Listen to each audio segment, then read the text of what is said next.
Renungan Harian Selasa 11 April 2023. Hidup dalam ketakutan.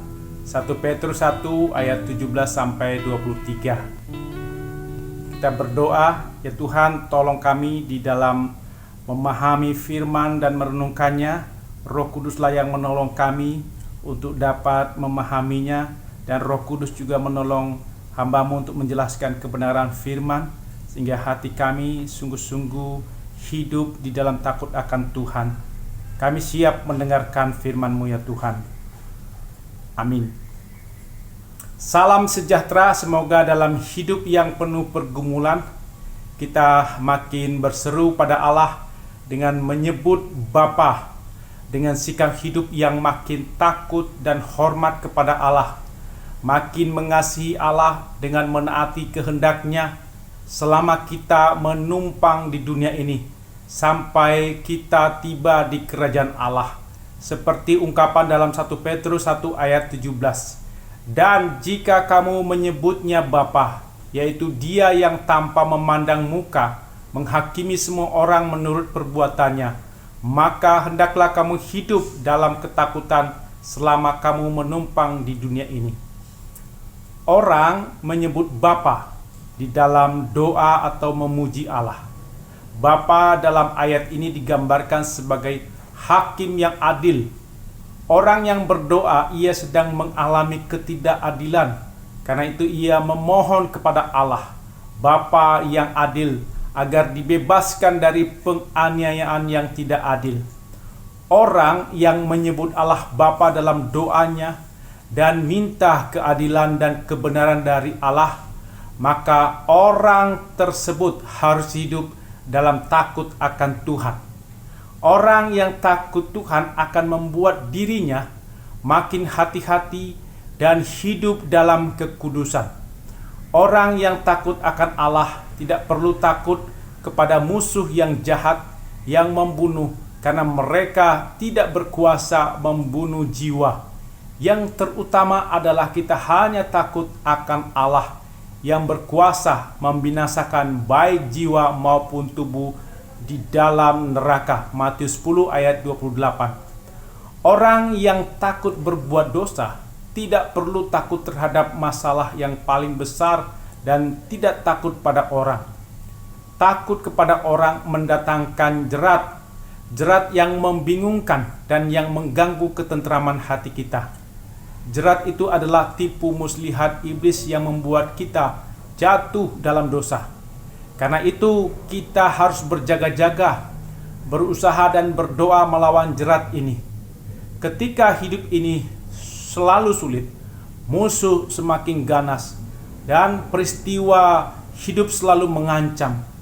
Kita sering takut seperti murid-murid takut di dalam badai.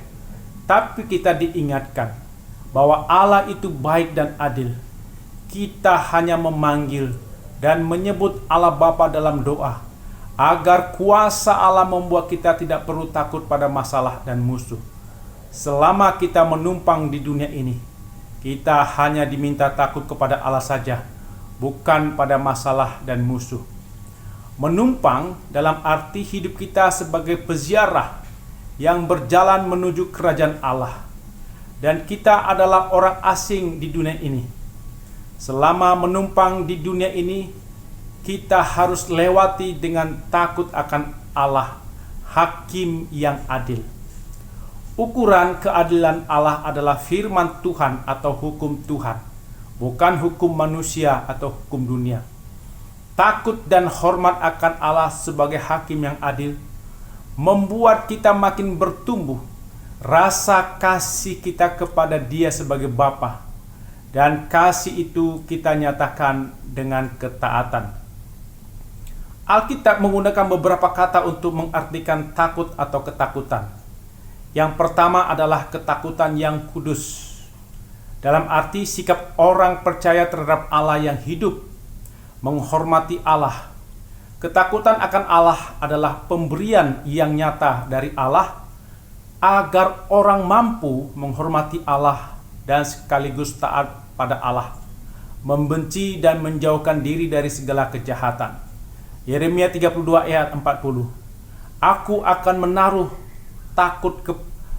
takut kepadaku ke dalam hati mereka, supaya mereka jangan menjauh daripadaku. Takut akan Tuhan adalah permulaan hikmat, rahasia kelurusan hati, ciri umat yang disenangi Allah. Orang yang tidak takut Tuhan adalah orang yang meninggalkan Tuhan dan hidup dalam kejahatan kemurtatan, sehingga kejahatan itu menghajar hidupnya, kemurtatan itu menyiksa hidupnya. Orang yang tidak takut Tuhan adalah hidup dalam kepedihan. Yeremia 2 ayat 19. Orang yang hidup dalam takut akan Tuhan, maka hidupnya damai, pertolongan dan penghiburan Roh Kudus bertambah besar. Kisah Para Rasul 9 ayat 31. Orang yang takut Tuhan, maka Allah mengasihi dan mengampuni melalui Kristus, dan diberi roh keberanian, diberikan roh yang membangkitkan kekuatan, kasih, ketertiban. 2 Timotius 1 ayat 7. Orang yang takut akan Tuhan dibebaskan dari ketakutan akan maut. Ibrani 2 ayat 15. Orang yang takut akan Tuhan akan menyucikan diri dari semua kecemaran jasmani dan rohani, dan makin menyempurnakan kekudusan. 2 Korintus 1 ayat 7. Orang yang takut Tuhan akan merendahkan diri terhadap sesama. Efesus 5 ayat 21. Kedua, ketakutan akibat diperbudak oleh dosa. Adam dan Hawa ketakutan di hadapan Allah karena telah jatuh dalam dosa. Tidak taat pada Allah, lebih taat pada tipu muslihat iblis. Kejadian 3 ayat 10. Orang fasik yang melawan kehendak Tuhan akan lari ketakutan walaupun tidak ada yang mengejarnya. Orang yang takut Tuhan, orang benar akan merasa aman. Amsal 28 ayat 1. Dalam Kisah Para Rasul 5 ayat 11 dijelaskan bahwa jemaat takut setelah melihat Ananias dan istrinya Safira meninggal karena hatinya dikuasai iblis, mendustai Roh Kudus dan Allah.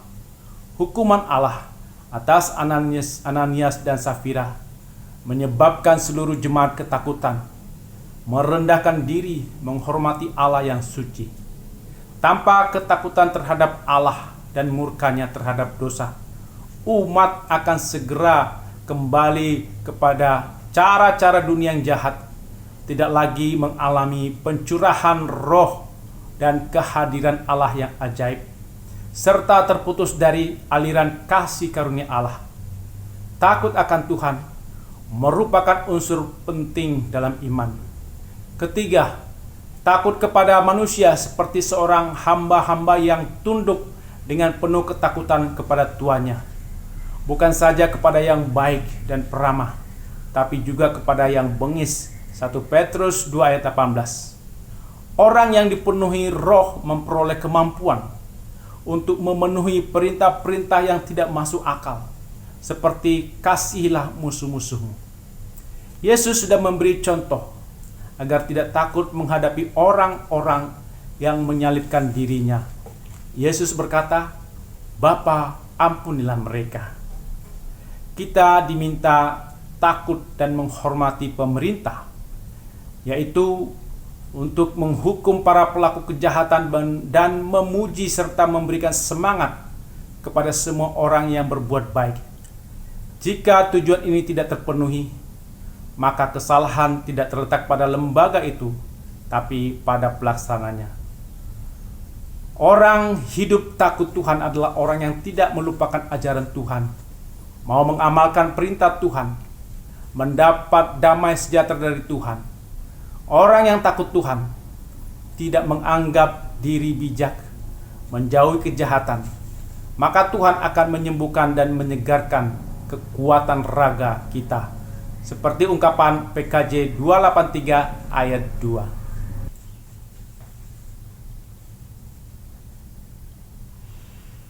Janganlah engkau menganggap dirimu sendiri bijak.